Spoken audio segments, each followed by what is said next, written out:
Good afternoon. Yes, this is a live broadcast coming for you from Kure Beach. Yep, I am still at the beach, enjoying the beauty of the beach, and many people are still coming in, pouring in from all directions to enjoy the beach. Yes. I want to talk something about the 2027 elections in Kenya. The 2027 elections in Kenya will not be free, fair, and verifiable for the same reason why majority of the elections since 2002 have never been free, fair, and verifiable. Meanwhile, this is what's happening. People are saying that they want the elections to be free and fair. That's number one. Every politician has to say that they want a free and fair elections. There can never be free and fair elections. Why? Because the president controls everything. He controls the military, he controls the judiciary, he controls the parliament, and he controls police, and he controls the army, navy, and air force. So the president can easily do whatever he wants. He can do whatever he wants, and no one will be able to do anything about it. Please, let's not be cheated. Kibaki never won the second elections, and he was president anyway. Uhuru never won the two elections, but he was president anyway. Ruto never won election, but he's president now, and 2027 will be no different. I'll tell you why. Depending on the nature of engagement between Ruto and Raila, if Ruto and Raila works together, this is what will happen. There will be 100 turnout in Raila Odinga strongholds. 100% turnout in Raila Odinga stronghold. That's number one. Take that to the bank. The Luos are going to vote for Ruto in 2027 like they never voted for Raila Odinga in the first place. Voting for Ruto, this is personal for the Luos. They will vote for Ruto 100%. That means if there is 700 votes in a precinct, Ruto will get those 700 votes in a majority of Raila Odinga's stronghold. The Luos will, all of them will show up, even the dead people will show up to vote for Ruto. That's why no one can beat Ruto in Kenya. He's milking the Somali votes right now with the ID issuance. So, Somali people will come with 2 million votes. The Luos will vote for him 100%. Even dead people will rise up in their graves and vote for him.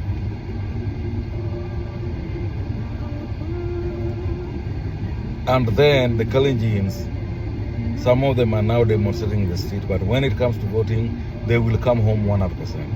Ruto will get more Kalenjin votes in 2027 than he got in 2022. Yes.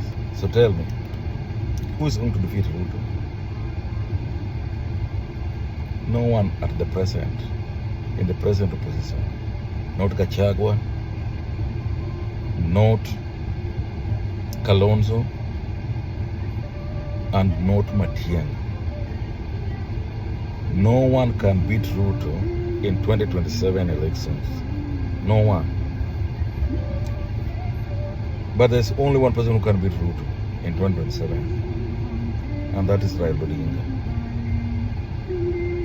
Raila Odinga can only beat Ruto in 2027 if they combine force with Mount Kenya and Gachagua. Gachagua and Uhuru has to walk the talk. They have to walk the talk. And they have to walk the talk like crazy. Since the problem people are experiencing was started by Uhuru's father, it is Uhuru using Gachagua. They need to go out there and correct those mistakes. That's the only way Ruto's go home. It will be absolute vote of rebuke, and Ruto will be home in the morning. But in that lineup, it is Raila for president and Kalonzo for vice president.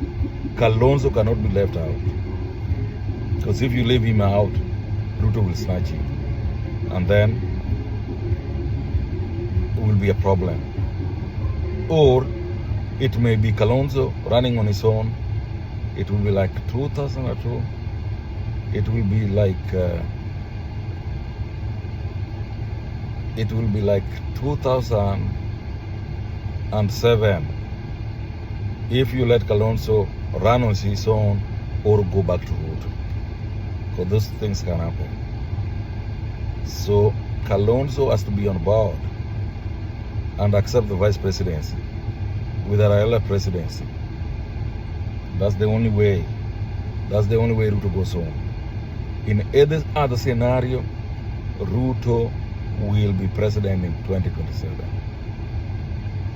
And if I were Raila, I would not even bother. I would let the people who have enjoyed tribalism enjoy the tribalism a little bit more. Because this is what's truly happening. So, if you want to remove Ruto in 2027, only Raila can move Ruto. But he must have 100% support from Gachagua and Uhuru. And Kalonzo should be brought on board as deputy president, with the promises that Raila finishes 5 years and leave for Kalonzo. That's the only way this thing will work. Otherwise, Ruto is president in 2032. Then other people will figure out how to get power from there, from him. That's what's happening. With the electoral commission in place, that's a foregone conclusion. Ruto will harvest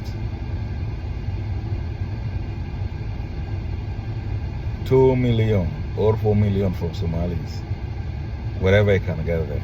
I don't know where he's going to get the material gathered. 4 million, okay? The Kalenjin will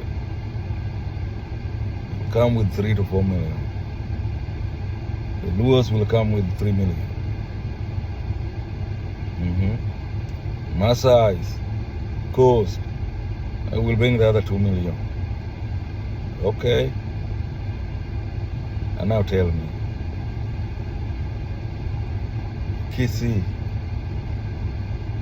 votes and Mount Kenya votes, will that make anybody president? Even if you throw the Kamba votes inside. So, that's it, ladies and gentlemen. That's it. You brought in a Ruto for presidency. Please enjoy Ruto's presidency.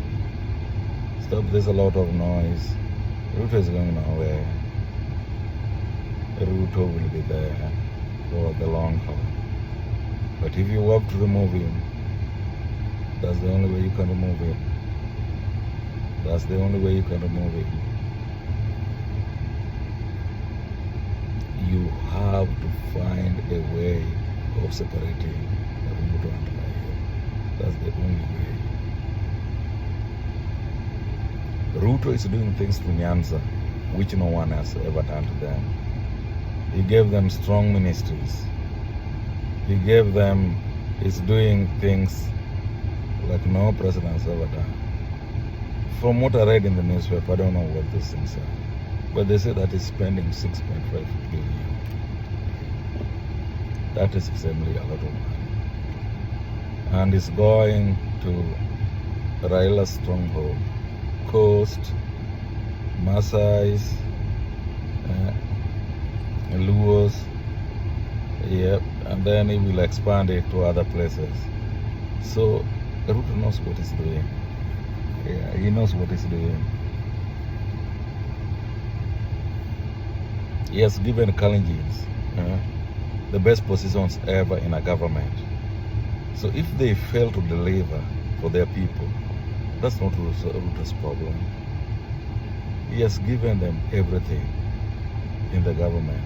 He has given power, money, to do whatever they can do. So let nobody lie to you. Let nobody cheat you.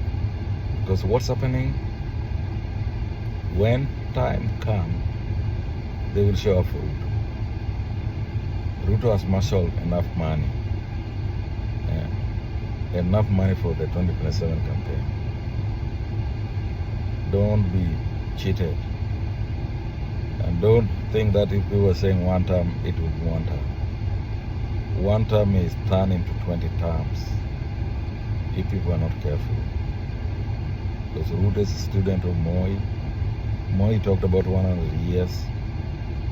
Now, his students are the one ruling Kenya. From Kibaki, Uhuru, and then Ruto. Among them, that is going to be like 30 years, plus Moi rule 24. That's almost 54 years of Nyayo, you see. Okay? So they just need another 46 years, and then the Moi clarion call of Kanu will rule for 100 years is realized. So it is Kanu, but it's masquerading as PNU, NAC, Jubilee, Oda, but it's Kanu point 2, point 3, point 4. It will go until it reaches Kanu point 10. So ladies and gentlemen, just be careful. Be careful of what's going on, because you gave Ruto the country, he's running it like the chicken market. He promised chicken. He was a chicken farmer, and now you give him chicken. You give him chicken. He's doing chicken work. Why would you not let him do the chicken work? You wanted him to do the chicken. He told you it's a chicken. It's a chicken. It's a chicken farmer. He's farming. Let him farm. Thank you. Ladies and gentlemen, please would you subscribe so that you get the next video. Thank you. Bye.